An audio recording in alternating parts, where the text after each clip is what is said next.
จงนำทางที่ถูกคำวันใดขันน้อยลงยางทางผิดจงเป็นแสงไฟในเวลาที่มืดมัวตอนที่ท้อกับชีวิตขอให้ขันน้อยเข้มแข็งกว่าเก่าถ้าวันใดเจอปัญหาขอให้คืนนี้กลับบ้านโดยปลอดภัยและอย่าให้ถือค่าขอให้คุ้มครองขันน้อยจากสิ่งบอดีทูตผีและศัตรูและภัยกันได้ที่แอบแฝงมาด้วยคำว่ามูเฮาอยู่ในโลกที่ภัยก็เฮียนจบแต่บ่มีความหู้เพราะบารมีของน้ำสกุลเจ้าที่มันคอยสุกยู่คอยเห็นคนรวยเอาเปรียบคนถูกคอยเห็นความเจ็บจากสายตาคอยเห็นคนมีอำนาจยึดเอาที่ดินของแม่ค้าและชาวนาคอยเห็นน้ำตา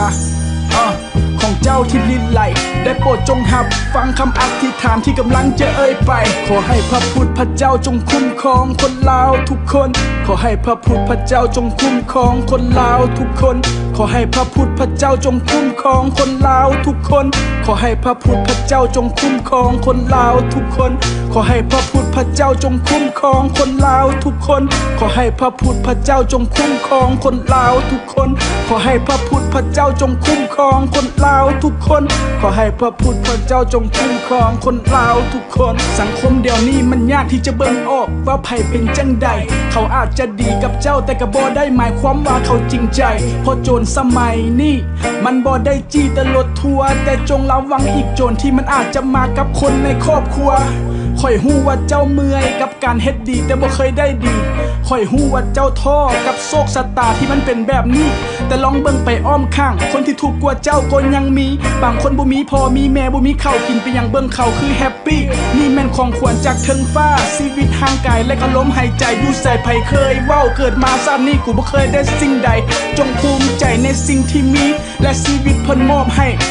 อย่างน้อยเจ้าก็มีครอบครัวในเวลาที่เจ้าต้องการภัยขอให้พระพุทธเจ้าจงคุ้มครองคนลาวทุกคนขอให้พระพุทธเจ้าจงคุ้มครองคนลาวทุกคนขอให้พระพุทธเจ้าจงคุ้มครองคนลาวทุกคนขอให้พระพุทธเจ้าจงคุ้มครองคนลาวทุกคน yeah